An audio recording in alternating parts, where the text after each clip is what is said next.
الحمد لله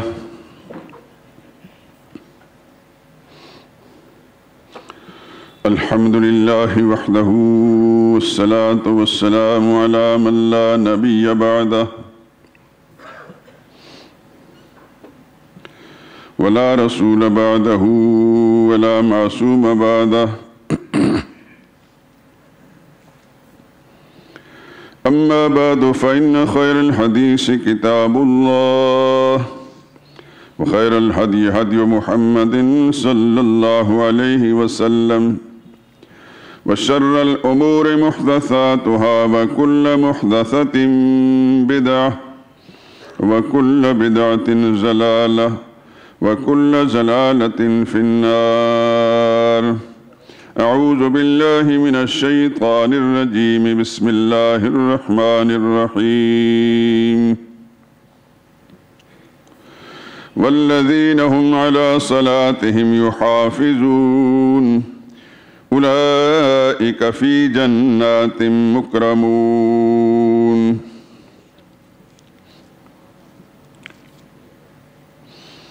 اور جو لوگ اپنی نمازوں کی حفاظت کرتے ہیں یہی لوگ جنت کے باغوں میں عزت اکرام سے رہیں گے.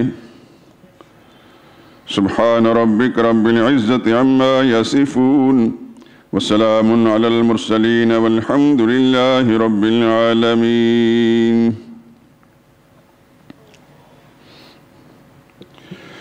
وقال رسول اللہ صلی اللہ علیہ وسلم لا دین لمن لا صلاة له. وقال رسول الله صلى الله عليه وسلم لا سهم في الإسلام لمن لا صلاة له.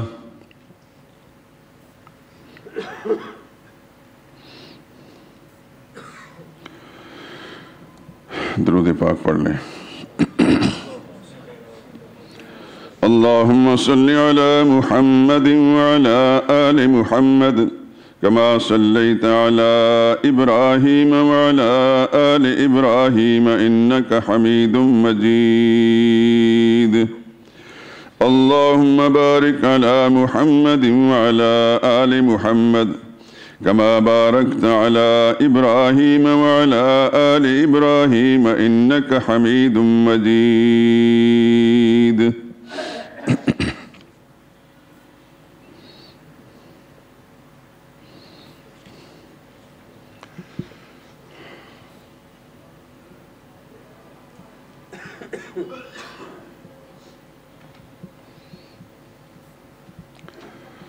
بزرگان محترم، برادران عزیز،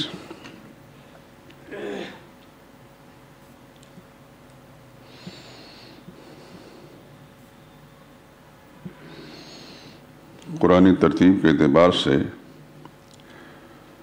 70ویں نمبر کی سورت سورہ المعارج، اس کی 2 آیات کریمہ تلاوت کی ہیں. آیت نمبر 34 اور 35 ترجمہ بھی پیش کیا ہے. اس سورہ مبارکہ کی آیت نمبر 24 میں ایک جملہ آتا ہے الذین هم علی صلاتہم دائمون. پھر آیت نمبر 34 میں ہے والذین هم علی صلاتہم یحافظون. ان دونوں کے درمیان میں بہت سارے احکام بیان ہوئے ہیں.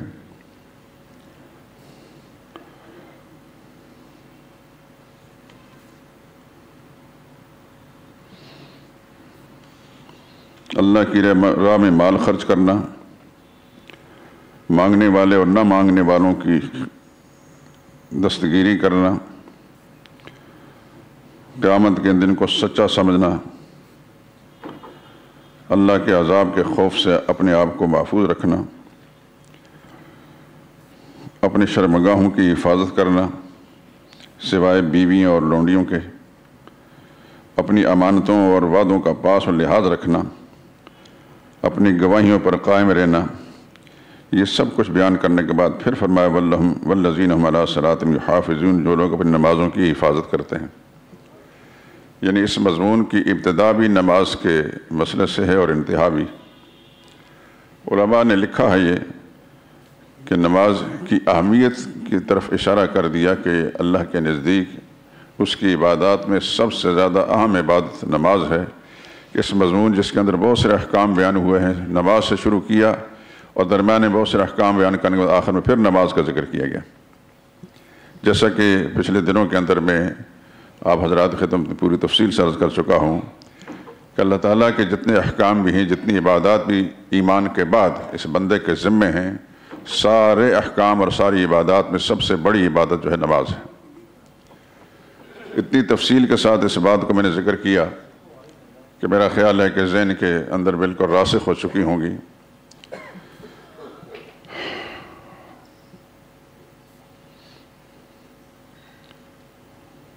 نماز کسی حال میں کسی آدمی کو معاف نہیں، نہ امتی کو، نہ پیغمبر کو،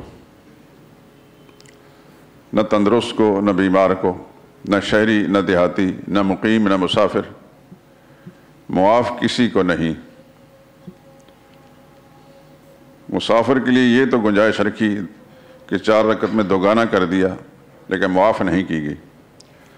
آپ شاید اس سے پہلے ایک موقع پر سن چکے ہیں، نماز خوف کا مسئلہ قرآن حکیم کے اندر موجود ہے کہ اگر مسلمان فوج، مسلمان مجاہد دشمن کے ساتھ برسر پیکار ہوں اور نماز کا وقت آ جائے اور دشمن بالکل مکمل طور پر حملہ آور ہونے کے لیے تیار ہے، یعنی موت سامنے دندنا رہی ہے، ایسے وقت میں نماز کا وقت آ جائے تو اللہ نے وہاں بھی یہ اجازت نہیں دی کہ نماز چھوڑ دو، دوسرے وقت میں قضا کر لینا، بلکہ یہ فرمایا کہ مسلمان فوج کے 2 حصے کر لیے جائیں، ایک حصہ دشمن کے مقابلے میں کھڑا ہو اور ایک حصہ جو ہے ایک امام کے ساتھ الگ ہو کر 1 رکعت نماز پڑھے۔ 1 رکعت نماز پڑھ کر سلام نہیں پھیرنا، پھر اپنے ہتھیار اٹھا کر دشمن کے مقابلے میں چلا جائے اور وہ دشمن کے مقابلے میں کھڑے وہ آ کر امام کے ساتھ اپنی نماز مکمل کریں اور پھر یہ واپس آ کر اپنی نماز مکمل کریں۔ اس طرح چل پھر کر نماز ہوگی، قبلے سے رخ بھی پھر جائے گا، سب کچھ ہوگا، نماز ٹوٹے گی نہیں کیونکہ اضطراری حالت ہے، خوف کی حالت ہے، لیکن نماز معاف نہیں۔ اس سے ہر مسلمان اندازہ کر سکتا ہے کہ نماز کی کوئی گنجائش بھی کسی انسان کے لیے نہیں۔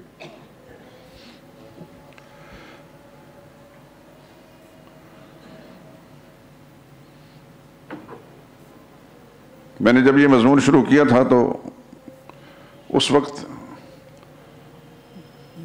ذہن میں اتنی بات نہیں تھی کہ میں اس بات کو اتنی طویل کر دوں گا، لیکن جو بات آگے بڑھتی گئی تو اور مضامین بھی سامنے آتے رہے اور قرآن حکیم کی مختلف مقامات سے آیات بھی، جیسے کبھی میں نے عرض کی کہ اس سورہ مبارکہ یہ 70ویں نمبر کی سورت ہے، 29ویں پارے میں اس کی آیت نمبر 24 سے مضمون شروع کیا اور 34-35 پر جا کر ختم کیا ہے۔ درمیان میں بہت سارے احکام ہیں، لیکن پہلے بھی نماز کا اور آخر میں بھی نماز کا ذکر ہے۔ اور جو حدیثیں میں نے آپ کے سامنے تلاوت کی ابھی، اس سے پہلے بھی احادیث مبارکہ پیش کی گئی ہیں۔ رسول اللہ صلی اللہ علیہ وسلم کا ایک ارشاد ہے، لا دین لمن لا صلاۃ لہ، جو نماز نہیں پڑھتا اس کو کوئی دین نہیں۔ اسی مضمون کو دوسرے الفاظ میں یوں ذکر کیا گیا، لا سہم فی الاسلام لمن لا صلاۃ لہ، اس شخص کا اسلام سے کوئی تعلق نہیں جو نماز نہیں پڑھتا۔ ہر انسان اپنے آپ کو اللہ کے پاک پیغمبر کے ان ارشادات کی روشنی میں پرکھے کہ میں کس مقام پر کھڑا ہوں۔ رسول اللہ صلی اللہ علیہ وسلم نے تو واضح الفاظ میں فرمایا تھا کہ وہ شخص مسلمان نہیں ہے جو نماز نہیں پڑھتا، لیکن نماز نہ پڑھ کر بھی ہم پکے سچے مسلمان ہیں۔ ہمارا مزدور سے لے کر حکمران تک نماز نہ پڑھ کر بھی پکے مسلمان ہیں۔ ہماری اسلامیت میں اور ہماری مسلمانی میں کوئی فرق نہیں پڑتا۔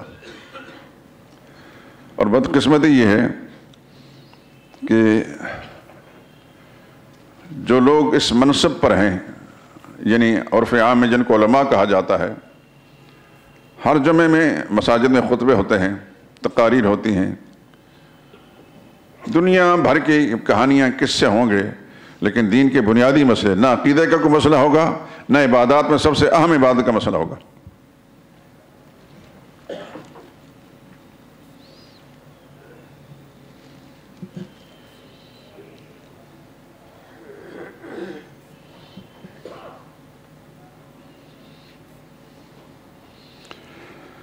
اللہ تعالیٰ ہماری حفاظت فرمائے اور ہمارے گناہوں کو معاف کرے۔ یہ سچی بات یہ ہے کہ ایسے لوگوں کا اہم مناصب پر آنا بھی ایک قسم کا عذاب ہے۔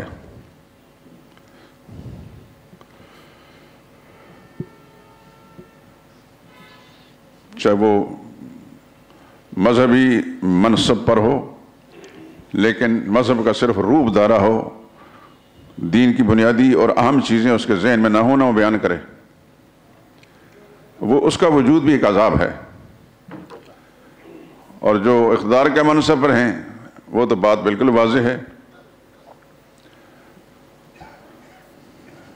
صدیوں پہلے ایک بہت بڑے محدث اور بہت بڑے ولی اللہ عبداللہ بن مبارک، جو امام بخاری کے استاد تھے، ابو حنیفہ کے شاگرد تھے اور اپنے زمانے کے بڑے مقام والے انسان تھے، انہوں نے ایک جملہ فرمایا تھا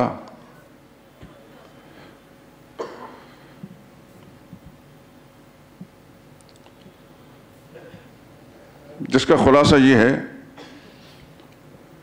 کہ اللہ کا دین، اس کی بربادی کے سبب 3 طبقے بنتے ہیں۔ جیسے اردو زبان میں آپ سن چکے ہیں، ہے خرابی دین کی ان 3 سے، میر ظالم پیر جاہل عالم بے دین سے۔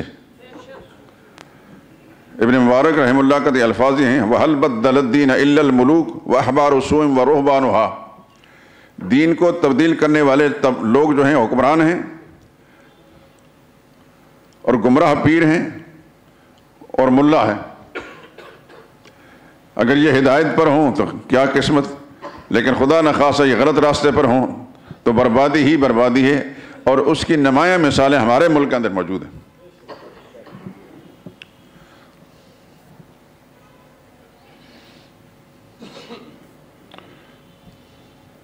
ہے خرابی دین کی ان 3 سے، میر ظالم حکمران، پیر جاہل عالم بے دین سے۔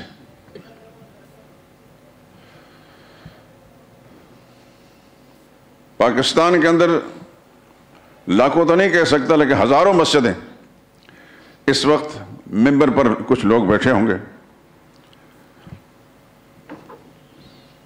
اور آپ حضرات کو زیادہ تجربہ ہے کیونکہ آپ مختلف اوقات کے اندر مختلف جگہوں کے اندر نمازیں پڑھتے ہیں، جمعے میں پڑھتے ہوں گے، اور یہ معلوم ہے کہ ان حضرات کی سرگرمیاں اور ان کی محنتیں کس لائن پر ہیں۔ یاد رکھیں، دین کی بنیاد ہے اللہ عقیدہ توحید، ایمان کی بنیاد ہے عقیدہ توحید۔ جو اللہ کی توحید نے بیان کرتا ہے وہ خدا کی قوم کا وقت ضائع کر رہا ہے۔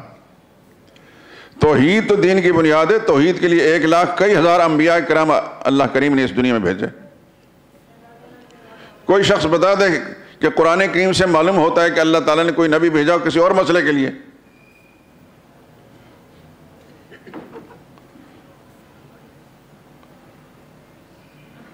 سورہ انبیاء کی آیت ہے، ما ارسلنا من رسول الا نوحی الیہ انہ لا الہ الا انا فاعبدون۔ ہم نے جتنے رسول بھیجے ان کی طرف یہی حکم بھیجتے رہے کہ اس بات کا مسئلہ سنو، اللہ کے سوا کوئی الہ نہیں۔ یہ وہی الہ ہے جو کلمے میں آپ پڑھتے ہیں، لا الہ الا اللہ۔ اسی لا الہ الا اللہ کے ذریعے سے آپ دار اسلام میں لوگوں کو داخل کرتے ہیں، نماز پڑھا کر، روزہ رکھوا کر نہیں، بلکہ کوئی شخص اسلام میں آتا ہے تو سب سے پہلے یہ بول اسے بلوائے جاتے ہیں اور اس کو منوایا جاتا ہے کہ دل سے بھی مان اس وقت اللہ کے سوا کوئی اور الہ نہیں۔ الہ کا معنی کیا ہے؟ نہ کوئی خالق ہے، نہ مالک ہے، نہ رازق ہے، نہ حاجت روا ہے، نہ مشکل کشا ہے۔ یہ لفظ الہ مختصر سے جملہ، اس کے اندر یہ سارا مضمون چھپا ہوا ہے۔ جب آپ پڑھتے ہیں لا الہ الا اللہ تو اس میں اقرار کرتے ہیں کہ اللہ کے سوا کوئی آسمان و زمین کا پیدا کرنے والا اور اس جہان کا پیدا کرنے والا کوئی نہیں۔ جب آپ پڑھتے ہیں لا الہ الا اللہ تو یہ اقرار کرتے ہیں کہ اللہ کے سوا روزی رزق کا انتظام کرنے والا کوئی نہیں۔ جب لا الہ الا اللہ کہتے ہیں تو آپ اقرار کرتے ہیں کہ اللہ کے سوا زمین و آسمان کا نظام چلانے والا، بارش برسانے والا کوئی اور نہیں۔ جب آپ لا الہ الا اللہ کہتے ہیں تو اس میں اقرار کرتے ہیں کہ اللہ کے سوا مشکل کشائی کرنے والا، فریادیں سننے والا کوئی اور نہیں۔ یہ سب کچھ قرآن کریم کے اندر موجود ہے، میں اس کا خلاصہ سنا رہا ہوں۔ لفظ بڑا مختصر ہے الہ، لیکن اس کے اندر بہت بڑا مضمون پوشیدہ ہے۔ محمد رسول اللہ صلی اللہ علیہ وسلم 13 برس تک مکی زندگی کے اندر مسئلہ الہ بیان کیا۔ مکی زندگی میں نمازیں نہیں تھیں، روزے نہیں تھے، حج زکوٰۃ کا حکم نہیں تھا۔ مکی زندگی میں رسول اللہ صلی اللہ علیہ وسلم الہ کا مسئلہ بیان کرو، اسی پر ماریں کھائیں۔ مدنی زندگی میں پہنچ کر پھر احکام نازل ہوئے، سب سے پہلے حکم نماز کا تھا۔ اس بات کو اچھی طرح ذہن نشین فرما لیں کہ ایک امتیاز اللہ تعالیٰ آپ کو نصیب کر رہا ہے کہ اس مسجد کی برکت سے، اس جگہ نماز پڑھنے کی برکت سے اللہ نے یہ ساری چیزیں آپ کو سمجھا رہا ہے۔ رسول اللہ صلی اللہ علیہ وسلم کی نبوت کی زندگی 23 سال ہے، 10 سال مدنی زندگی ہے اور 13 سال مکی زندگی ہے۔ غالب حصہ پیغمبر کی زندگی کا مسئلہ توحید بیان کرنا ہے۔ اور پھر یہ بھی آپ کے ذہن میں رہنا چاہیے کہ رسول اللہ صلی اللہ علیہ وسلم کے جتنے غزوات ہوئے، جتنی جنگیں ہوئیں کفار کے ساتھ، وہ کس جھگڑے پر تھی؟ کوئی زمین کا جھگڑا تھا، کوئی اقتدار کا جھگڑا تھا؟ مدنی زندگی میں سب سے پہلی جنگ غزوہ بدر، مشرکین مکہ ابو جہل اپنے قیادت کے اندر مکہ سے ایک بڑا لشکر لے کر آیا تھا، 1000 کا لشکر، تمام تر وسائل و ساز و سامان جنگی ہتھیار لے کر آیا تھا، بلکہ اس عزم کے ساتھ آیا تھا کہ ہم نے مسلمانوں کا نام و نشان مٹانا ہے، اور پھر اس کے بعد 3 دن ہم جشن منائیں گے۔ 7 اونٹ لے کر آئے تھے کہ ان اونٹوں کو ذبح کریں گے، کھائیں گے، پئیں گے، ناچیں گائیں گے۔ ناچنے والی عورتیں بھی ساتھ لے کر آئے تھے۔ 1000 کا لشکر اس زمانے کے ہتھیاروں سے، کیل کانٹے سے لیس ہو کر، اس بات کو بھول نہ جانا۔ اور محمد رسول اللہ صلی اللہ علیہ وسلم مدینہ طیبہ سے 313 آدمی لے کر نکلے۔ کوئی مناسبت ہے 1000 اور 313 کا؟ ان کے پاس ہر قسم کے اس زمانے کے ہتھیار ہیں۔ رسول اللہ صلی اللہ علیہ وسلم کے ساتھیوں کے پاس، صحابہ کے پاس ایمان کی قوت ہے اور 8 تلواریں ہیں۔ یہ ذہن میں رہنا چاہیے، 8 تلواریں ہیں، 6 زریں ہیں بس، باقی صرف خدا کی ذات کا بھروسہ ہے۔ اللہ اکبر۔ آپ کے علم میں آپ بدر گئے ہیں؟ بدر کا مقام دیکھا آپ نے؟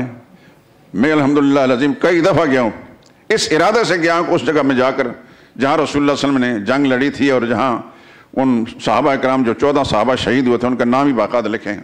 اس مسجد کا جہاں حضور نے خیمہ لگایا تھا وہاں اب مسجد بنی ہے، اس مسجد کا نام مسجد عریش ہے۔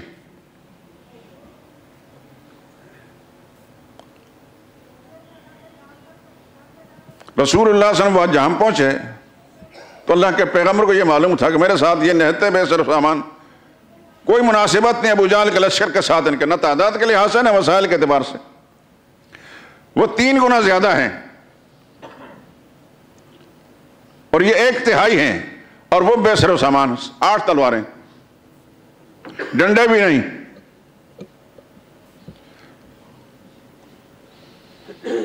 رسول اللہ صلی اللہ علیہ وسلم نے وہاں اللہ اکبر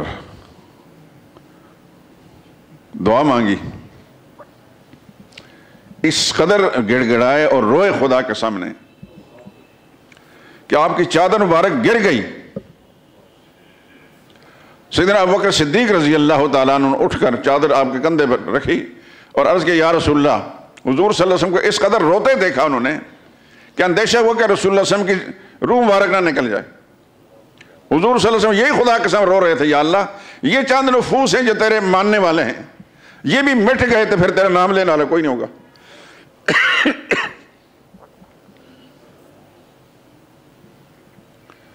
اللہ اکبر۔ تفصیلات میں نہیں جانا چاہتا۔ پھر ہوا کیا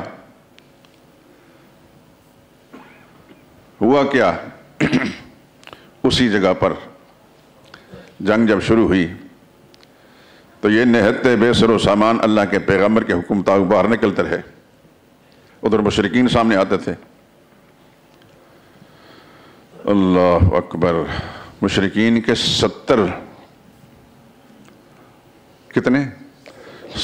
کو مسلمانوں نے جہنم رسید کر دیا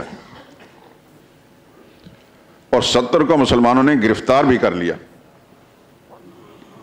وہ ابو جہل جو کہتا تھا کہ ہم جشن منائیں گے، ابو جہل کو بھی دنیا نے دیکھا کہ وہ خاک اور خون میں تڑپ رہا تھا.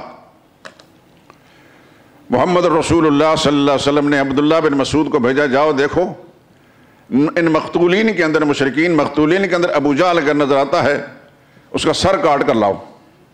اللہ اکبر. کہاں مشرکین کے عزائم ہیں اور کہاں خدا کے فیصلے. اللہ کی قدرت کو دیکھیے. جب خدا کے ساتھ رابطہ صحیح ہوتا مسلمان کا تو پھر خدا اس کو بے سر و سامان نہتا اور بے یار و مددگار نہیں چھوڑتا. اس کا وعدہ ہے وَكَانَ حَقًّا عَلَيْنَا نَصْرُ الْمُؤْمِنِينَ. ایمان والوں کی مدد کرنا میں نے اپنے ذمہ لازم کر دی ہے.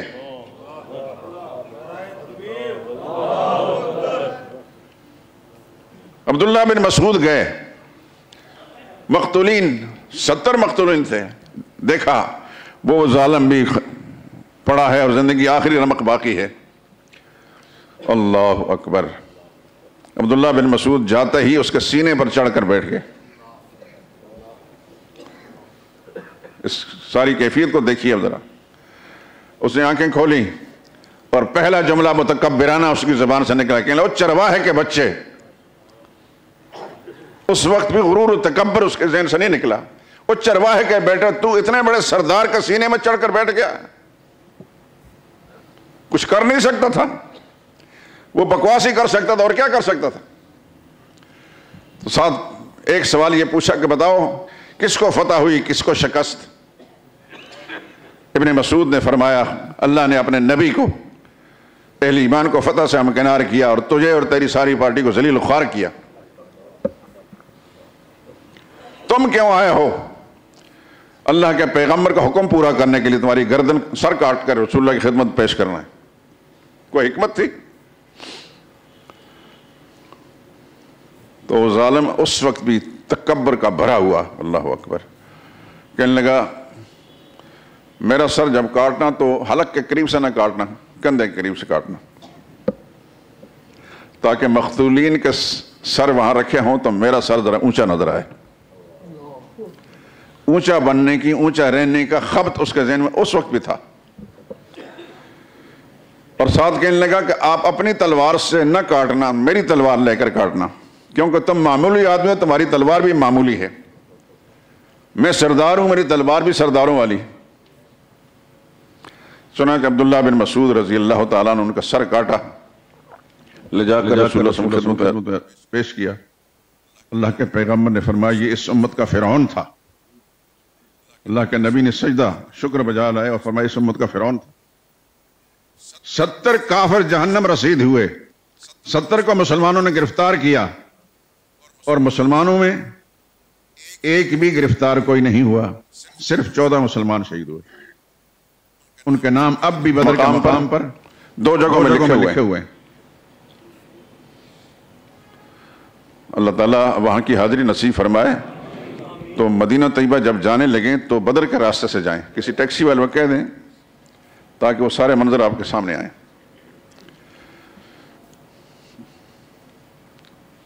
تو خیر یہ کہانی سنانا مقصود نہیں تھی، سنانا یہ تھا کہ یہ غزوہ بدر کیوں پیش آیا.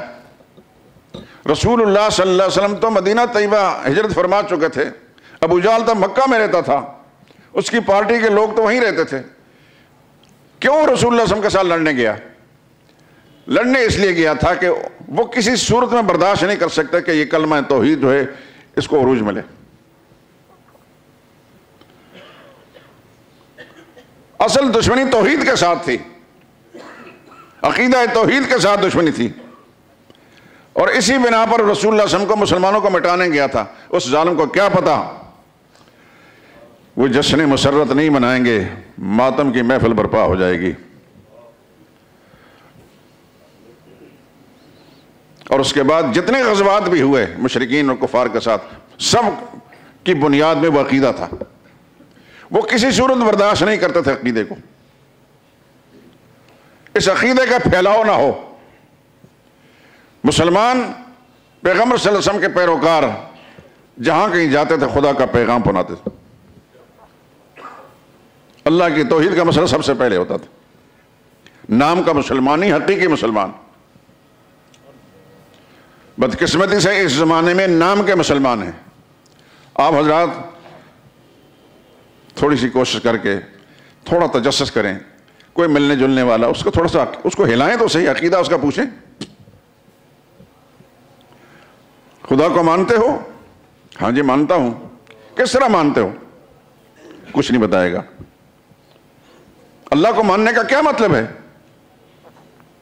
نبی کو مانتے ہو؟ مانتا ہوں. کس طرح مانتے ہو؟ گول مول باتیں ہوں گی جنوں کے اندر، نہ اللہ کی ماننے کا کوئی پتہ ہوگا نہ رسول اللہ کے ماننے کا پتہ ہوگا. یہ ہے آج کا مسلمان، نہ ان کو سکھایا گیا ہے. عبداللہ بن مبارک کو خدا کی کروڑ رحمت نازل، انہوں نے جو بات فرمائی تھی صدیوں پہلے درست فرمائی تھی. وَهَلْ بَدَّلَ الدِّينَ إِلَّا الْمُلُوكُ وَأَحْبَارُ سُوءٍ وَرُهْبَانُهَا. دین کو بدلنے والے یہ حکمران ہیں، گمراہ ملا اور گمراہ پیر ہیں. اس وقت بھی ساری قومیں نہیں ماتے تھے، ان سے باہر بھی ہے کہیں. یا حکمرانوں کے پیروکار ہیں، یا پیروں کے گدیوں کے ساتھ وابستہ ہیں، یا علماء کے ساتھ ہیں. بڑا ہی قسمت والا وہ انسان اور اس کا وہ پیروا جو اس کا پیشوا ہے کہ جو خدا کی توحید کا مسئلہ بیان، خدا کا قرآن اس کو سناتا ہے. جو شخص قرآن اصل شکل میں سنائے گا اس میں خدا کی توحید کے سوا اور کچھ بھی نہیں.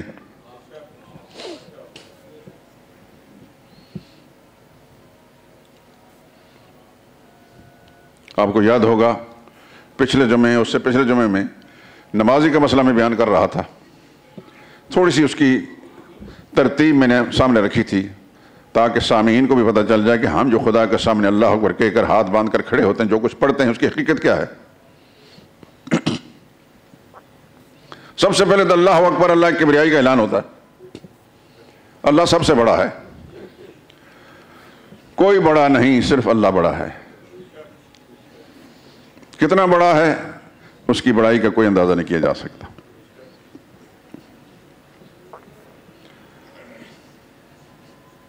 اور پھر ثنا پڑتا ہے سبحانک اللہم.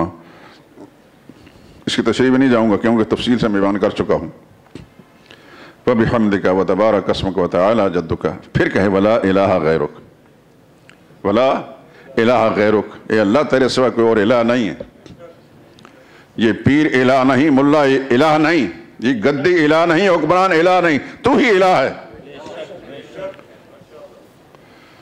پھر اعوذ باللہ من الشیطان الرجیم، شیطان سے بچنے کے لیے اللہ کی پناہ چاہتا ہے. بسم اللہ الرحمن الرحیم، بسم اللہ امن و امان کا ایک ذریعہ ہے. پھر اس کے بعد سورہ فاتحہ شروع کرتے الحمدللہ. یہی بات یہاں تک پہنچائی تھی. الحمدللہ کا کیا معنی ہے؟ یہی کہتے ہیں نا تمام تعریفیں اللہ کے لیے. ہم بے شمار تعریفیں لوگوں کو کرتے ہیں کہ نہیں کرتے؟ جس کے اندر جو خوبی پائی جاتی ہے اس کی تعریف کی جاتی ہے. جو سخی ہے تو اس کی سخاوت کی تعریف ہوتی ہے. جو بہادر ہے اس کی بہادری کی تعریف ہوتی ہے. جو دولت مند ہے اس کی دولت مندی کی تعریف ہوتی ہے. جو حسین ہے اس کے حسن کی تعریف ہوتی ہے. اور پھر اس سے اوپر جائیں، نبی کی تعریف ہے کہ نہیں؟ صحابہ کی تعریفیں ہیں یا نہیں؟ جو سب کی تعریفیں تو ساری تعریفیں اللہ کے پاس تو نہ ہوئیں. سب تعریفیں اللہ کے لیے تو نہ رہیں. اس کا معنی وہ کریں کہ اس پر کوئی اعتراض واقع نہ ہو. اور چلتے ہوئے میں عرض کرتا ہوں، آپ نے بے شمار علماء کے ترجمے پڑھیں گے. آپ کے اس پنجاب میں میاں والی میں ایک بزرگ پیدا ہوئے تھے، مولانا حسین علی. زمیندار تھے، زمیندار کے بیٹے تھے. ان کے خاندان میں سے پہلے کوئی عالم نہیں تھا. اب بھی ان کی بڑی زمینیں میں میاں والی میں دیکھ کر آیا ہوں. ان کے پوتے اور ان سارے خاندان کے لوگوں کے پاس ہیں. اللہ تعالیٰ نے اپنی قدرت کے ساتھ جو کچھ کرنا ہوتا ہے اس کے فیصلے ہیں. مولانا حسین علی صاحب رحمۃ اللہ تعالیٰ علیہ یہاں پنجاب میں پڑھے، تفصیلات کا ہمیں علم نہیں، پھر ہندوستان میں چلے گئے۔ ہندوستان میں گنگو، یو پی میں ایک شہر ہے گنگو، وہاں ایک بزرگ تھے مولانا رشید احمد گنگوہی رحمۃ اللہ تعالیٰ علیہ۔ مولانا گنگوہی کے پاس حدیث پڑھنے والے طلباء ہوتے تھے، وہ بڑے عالم تھے۔ یہ بھی شور سن کر وہاں پہنچ گئے۔ وہ ہندوستان کے رہنے والے طلباء بڑے صاف ستھرے، ان کے لباس بھی، ان کے سلیقے کا سارا کچھ، اور یہ پنجابی ڈھیلا ڈھالا لباس، زمینداروں کے ساتھ رکھنے والا، الٹی پلٹی پگڑی باندھی ہوئی۔ یہ پہنچے وہاں تو انہوں نے کہا مولوی صاحب کہاں سے آئے ہو؟ کہتے پنجاب سے آیا ہوں۔ اس وقت پاکستان ہندوستان نہیں تھا۔ کیوں آئے ہو؟ کہ حدیث پڑھنے آئے ہوں۔ مولانا گنگوہی نے فرمایا کہ میرے پاس جتنے طالب علموں کی گنجائشیں تھیں وہ تو پوری ہو چکی ہیں، جتنی کتابیں تھیں طالب علموں کو دینے وہ بھی پوری ہو گئیں، کمرے بھی جتنے ان کے لیے تھے وہ پورے ہو گئے، کھانے کے انتظام بھی نہیں، آپ ایسا کریں کسی اور جگہ چلے جائیں۔ مولانا حسین علی رحمۃ، دھیان سے سننا، آپ پنجابی لوگ اور آپ کا پنجابی، آپ کو ایک اعزاز حاصل ہے۔ مولانا حسین رحمۃ اللہ نے فرمایا حضرت مجھے کتاب کی ضرورت نہیں، میں طالب علم کے پاس بیٹھ جاؤں گا، کمرے کی ضرورت نہیں، مسجد میں لیٹ جاؤں گا، کھانے کی ضرورت نہیں، میں روزے رکھ لوں گا۔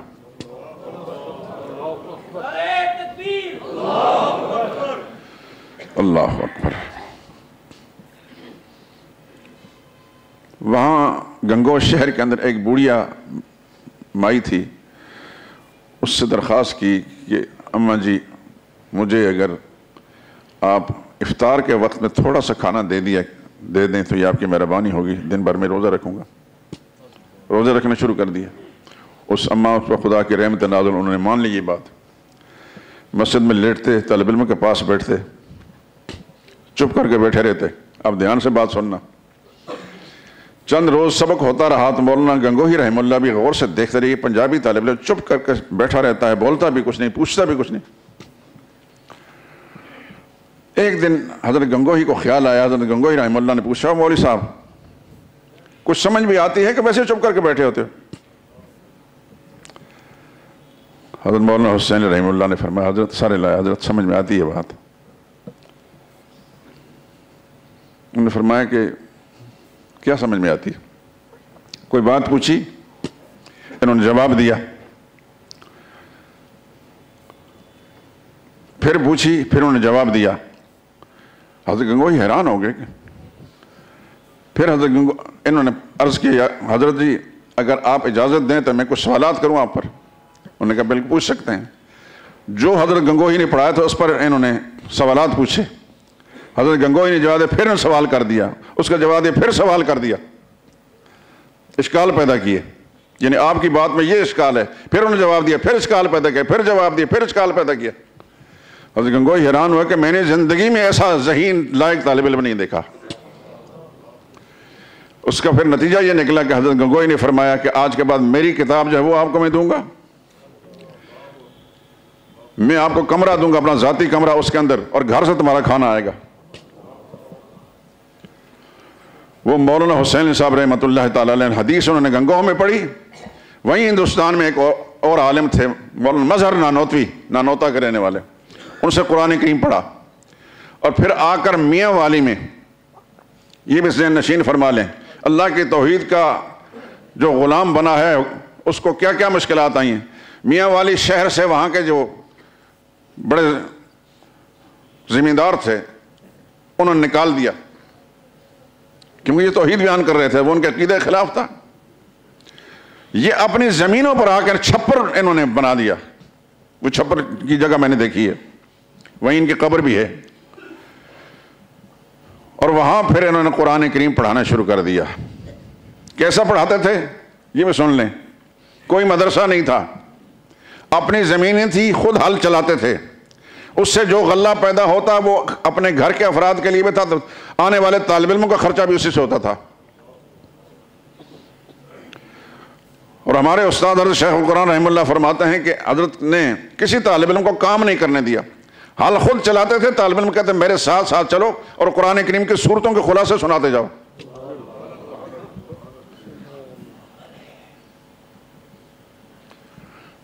باتیں تو بہت ساری ہیں، میں وقت سے مطلب دور نکل جاؤں گا۔ مولانا حسین علی صاحب رحمۃ اللہ تعالیٰ علیہ جب قرآن پڑھاتے تھے تو اصل شکل میں پڑھاتے تھے جیسے خدا نے نازل کیا تھا۔ میں ایک ادنا سا طالب علم ہوں آپ کے سامنے، ادنا سا۔ اگر مولانا حسین رحمۃ اللہ کا طرز پر میں نے قرآن کریم نہ پڑھا تو خدا کی قسم بات کرنے کا سلیقہ بھی نہ ہوتا۔ یہ جو میں بیان کر رہا ہوں الحمدللہ رب العالمین کا معنی، یہ مولانا حسین صاحب کا معنی ہے کہ معنی اس کا وہ کرو جس پر کوئی اعتراض واقع نہ ہو سکے۔ اس کا معنی یہ ہے وہ تعریفیں جو مناسب صفات کارسازی ہیں وہ صرف اللہ کے لیے ہیں، کیونکہ اللہ کے سوا صفات کارسازی کسی میں نہیں پائی جاتی۔ کارسازی والی صفتیں صرف اللہ کی ہیں، اس پر جو تعریف ہے وہ صرف اللہ ہی کے لیے۔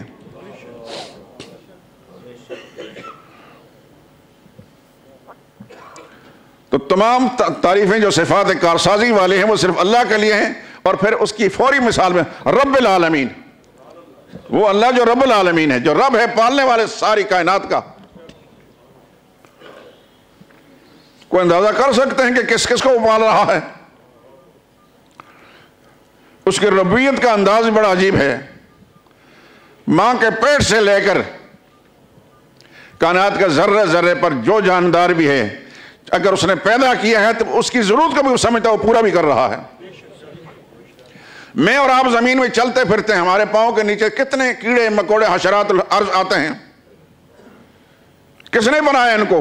اللہ نے بنایا ہے۔ ان کی ضرورتیں کون پوری کر رہا ہے؟ اللہ ہی پوری کر رہا ہے۔ اس دنیا کے سارے حکمران مل کر بھی نہ ان کی ضرورتوں کو سمجھ سکتے ہیں نہ پوری کر سکتے ہیں۔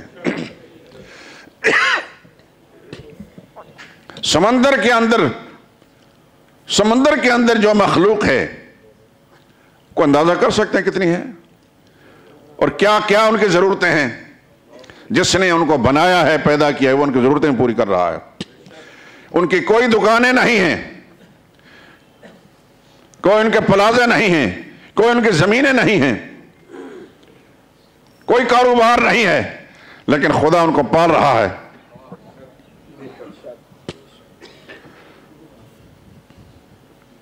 اس لیے رب العالمین کا لفظ بول کر اشارہ کر دیا کہ رب والی صفت کائنات کا کون سا ذرہ ایسا ہے جہاں خدا کی ربوبیت نہیں چلتی۔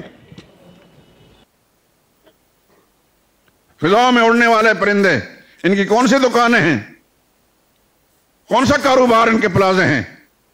پالنے والا ان کو بھی پال رہا ہے۔ پیدا اس نے کیا تو پال بھی رہا ہے، اس کو کہتے ہیں رب۔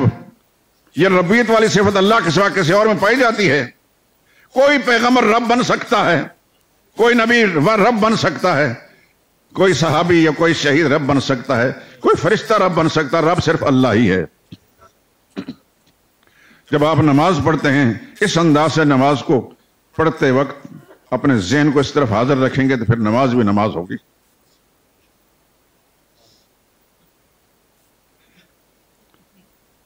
الرحمن بہت بڑا مہربان ہے۔ کتنا بڑا مہربان؟ اتنا بڑا مہربان ہے کہ اس کی مہربانی مسلمان پر بھی عام ہے، کافر پر بھی عام ہے۔ مسلمان کو بھی کھلا رہا ہے، کافر کو بھی کھلا رہا ہے، باغی کو بھی کھلا رہا ہے، وفادار کو بھی کھلا رہا ہے۔ بے شمار باغی اس سے پہلے بھی پلتے رہے کہ نہیں پلتے رہے، اور آج بھی پل رہے ہیں۔ خدا کے منکر بھی پل رہے ہیں، جو خدا کے وجود کے منکر ان کو بھی پال رہا ہے۔ اس کی شان ربوبیت پر قربان جائیں۔ کھلا رہا ہے، مومن کو بھی کھلا رہا ہے، کافر کو بھی کھلا رہا ہے۔ اسے رحمان ہونے کی صفت یہ ہے، اور رحیم اس کو کہتے ہیں جو قیامت کے دن صرف اہل ایمان پر رحمت نازل ہوگی، کافر معروم رہیں گے۔ اور مالک یوم الدین کا معنی روز جزا کا مالک ہے۔ اس دن کسی اور کا اختیار نہیں چلے گا، اس دن سارا اختیار اللہ ہی کا ہوگا۔ سارے اختیار کا مالک صرف اللہ۔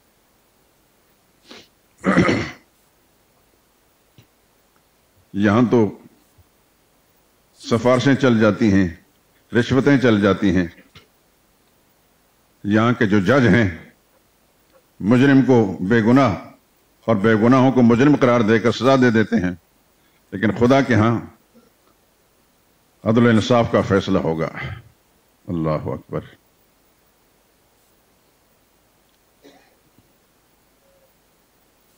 سورہ فاتحہ۔ الحمدللہ رب العالمین الرحمن الرحیم مالک یوم الدین۔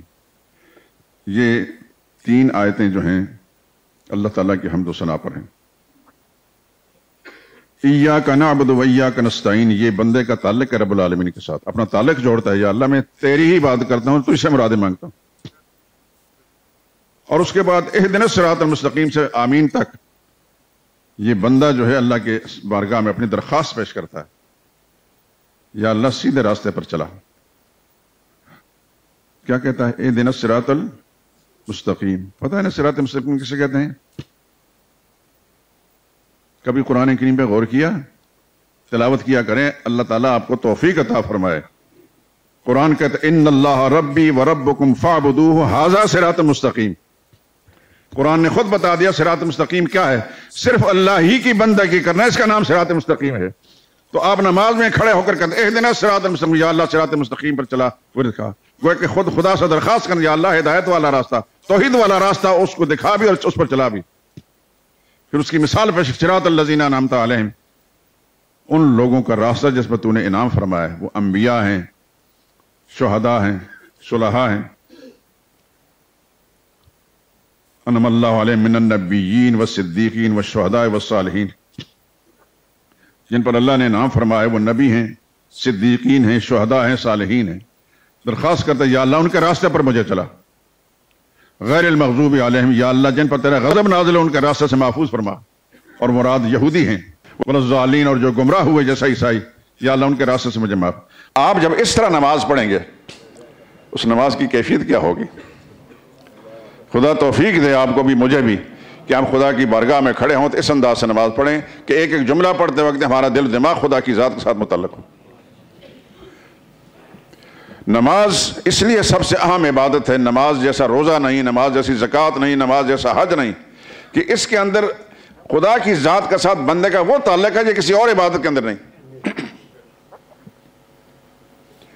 اس لیے پھر عرض کرتا ہوں کہ نماز کا اہتمام کریں، نماز کا اہتمام کریں، آپ کی ذمہ داری ہے، صرف اپنی نہیں، اپنے گھر والوں کی۔ قوا انفسکم واہلیکم نارا، اللہ کا فرمان ہے، اپنے آپ کو بھی آگ سے بچاؤ، اپنے گھر والوں کو بھی آگ سے بچاؤ۔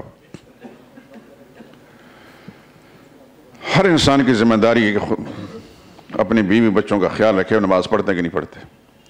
نہیں پڑھیں گے تو یہ خدا کے ہاں ماخوذ ہوگا، بعض پرس ہوگی کیوں تمہارے بچہ نماز نہیں پڑھتے، تمہاری ماتحت تمہاری بیوی نماز کیوں نہیں پڑھتی تھی، تمہارا ماتحت ملازم نماز کیوں نہیں پڑھتا تھا؟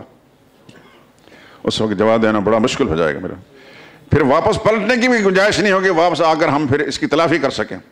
اسی دنیا کی زندگی میں جتنے سانسیں خدا نے دے رکھی ہیں ان کو استعمال کر کے اپنی ذمہ داری پوری کریں۔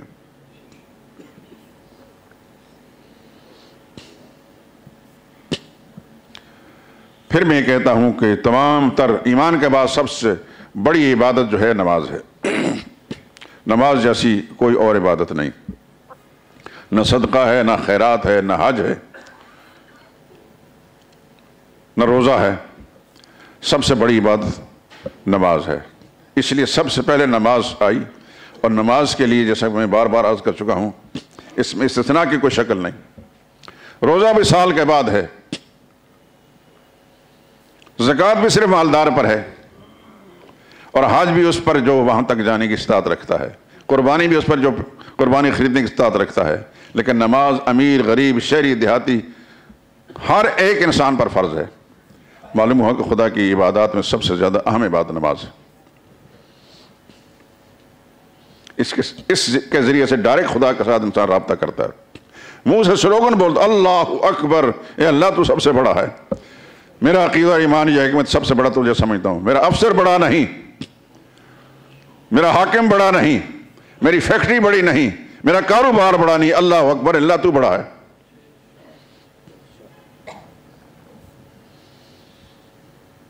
خدا سب کو ایسی نماز نصیب فرمائے کہ اللہ کی ذات کا ساتھ ایسا تعلق ہو کہ پھر وہ خواجہ صاحب کی زبان میں تصور عرش پر ہے، محو سجدہ ہے جبیں میری، میرا پھر پوچھنا کیا آسماں میرا زمیں میری۔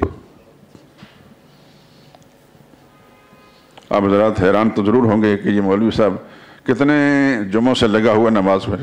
میں پاگل نہیں ہوں، اللہ نے مجھے عقل دی ہے الحمدللہ، مجھے اپنی ذمہ داریوں کو بھی احساس ہے، اہم اور غیر اہم کو بھی سمجھتا ہوں. لیکن میں جب اللہ کی کتاب اور پیغمبر کی تعلیمات کو دیکھا تو اللہ کی عبادات میں سے سب سے بڑی عبادت نماز کو پایا. ایمان کے بعد، عقیدہ اور ایمان کے بعد سب سے بڑی عبادت نماز ہے. اس میں کسی کے لیے کوئی گنجائش نہیں. بیمار کو یہ تو اجازت دے دی کھڑا نہیں ہو سکتا بیٹھ کر پڑھے، بیٹھ نہیں سکتا لیٹ کر پڑھے، اشارے سے پڑھے، لیکن معاف نہیں. ابھی آپ سن چکے ہیں نماز خوف کا مسئلہ. اس سے زیادہ مشکل کیا ہوتی ہے انسان کے لیے؟ موت سامنے کھڑی ہے، دندنا رہی ہے، لیکن اس کے باوجود نماز معاف نہیں، مؤخر کرنے کی اجازت بھی نہیں. چل پھر کر نماز پڑھیں گے لیکن نماز پڑھنی ہے. یہ کسی کتاب میں مسئلہ نہیں، اس کتاب میں جس کو قرآن کہتے ہیں اس میں مسئلہ لکھا ہے. اس لیے میں ہمیشہ آپ حضرات سے ہاتھ جوڑ کر آپ بھی درخواست کرتا ہوں کہ قرآن کریم کو ٹائم دیں. موت کی ہچکی لگنے کے ساتھ ہی یہ سوال پوچھا جائے گا میری کتاب کو کتنا ٹائم دیا تھا؟ میں نے تیری ہدایت کے لیے، تیری رہنمائی کے لیے، دنیاوی کامیابی کے لیے، اخروی نجات کے لیے کتاب بھیجی تھی، اس کے ساتھ تمہارا کیا سلوک ہوا؟ یہ جواب دینا ہے. پھر ایسا نہ ہو کہ قرآن کریم کہتے فریق فی الجنت و فریق فی السعیر، ایک فریق تو پھر جنت میں جائے گا اور ایک بھڑکتی آگ میں جائے گا.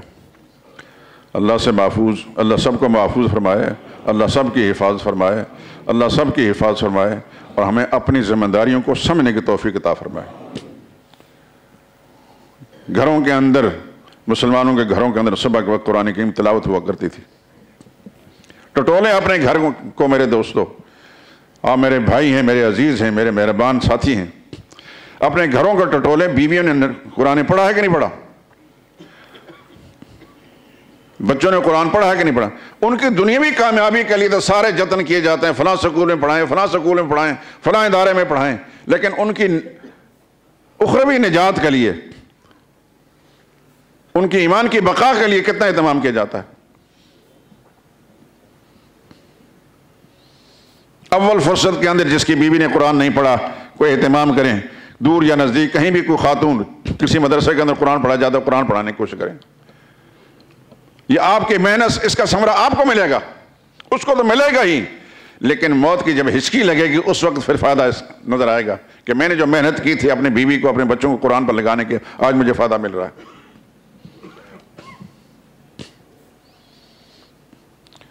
ہندوانہ رسمیں تو سب ہماری خواتین کو یاد ہیں. شادی بیاہ کے موقع پر اللہ جانے کیا کیا ہوتا ہے.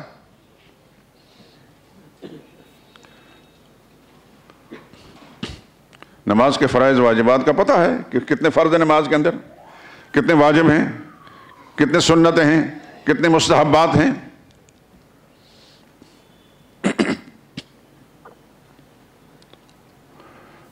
نماز کے اندر 13 فرض ہیں،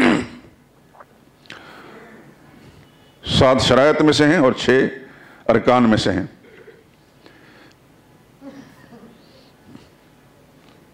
فرض کا ایک رکن بھی کہیں نماز کے اندر خراب ہو جائے، نماز ساری برباد ہو جاتی ہے.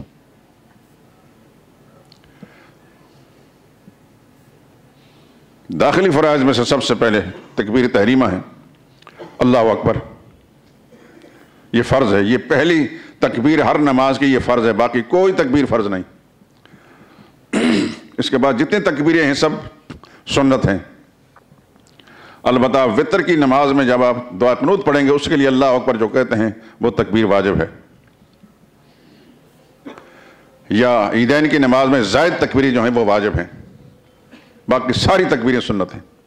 پہلی تکبیر نماز میں داخل ہونے کے لیے تکبیر تحریمہ وہ فرض ہے، وہ پہلا فرض ہے. اس کے بعد قرات فرض ہے،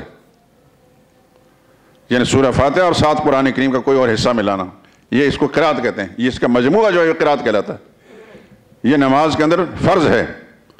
کتنے فرض ہو گئے؟ 2. تیسرا فرض ہے رکوع کرنا. رکوع کرنا یعنی جھکنا. چوتھا فرض ہے سجدہ کرنا.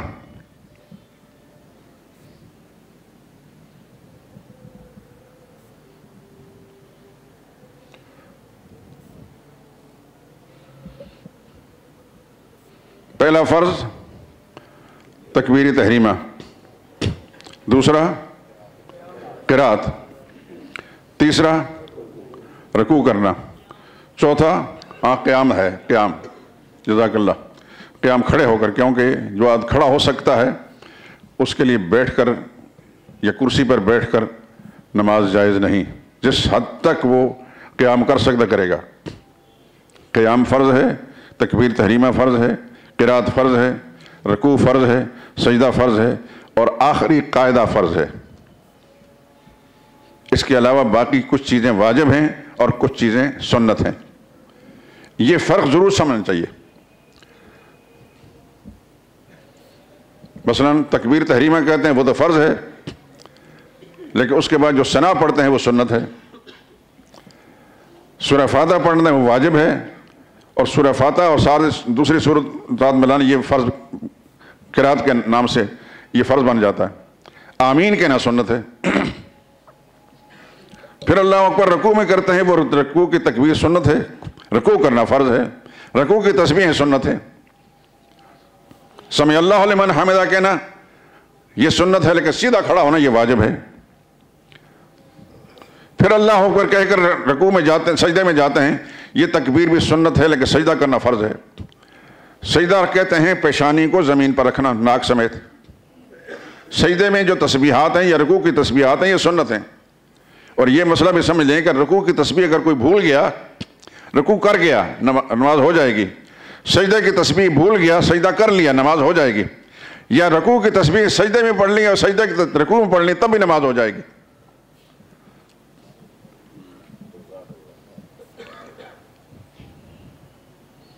پہلے سجدے سے اٹھ کر جو بیٹھنا یہ واجب ہے، یہ نہیں کہ تھوڑا سا اوپر کیا تو پھر دوسرے سجدے میں چلے گئے، واجب رہ گیا نماز خراب ہو گئی۔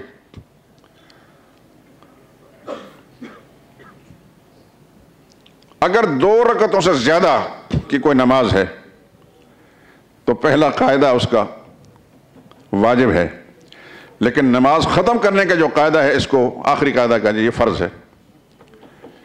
تو یہ چند چیزیں جو ہیں ان کو اچھی طرح ذہن نشین فرما لیں، علماء سے پوچھ لیں، نہیں تو نماز مصطفیٰ میں نے لکھی تھی اللہ کی توفیق سے، اب تو شاید اتنی مقدار میرے پاس موجود نہیں، میں نے 500 کتابیں مسجد کے اندر تقسیم کی تھیں، تو کوشش کرتے ہیں کہ اور کہیں سے کتاب چھپ جائے تو آپ حضرات کو انشاءاللہ میں ضرور دوں گا، لیکن اس کو ردی کی ٹوکری میں نہ پھینکیں، اس میں ایک ایک چیز بڑی محنت سے پورا 1 سال لگا کر وہ کتاب میں نے لکھی تھی۔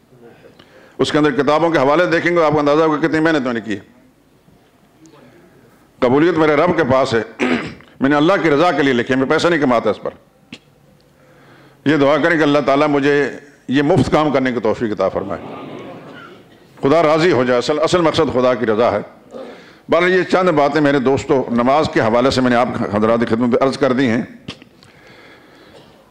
تو اس کا اہتمام کریں۔ شاید اس کے بعد میں اگلے جمعے میں کوئی اور مضمون بیان کروں۔ وآخر دعوانا الحمدللہ۔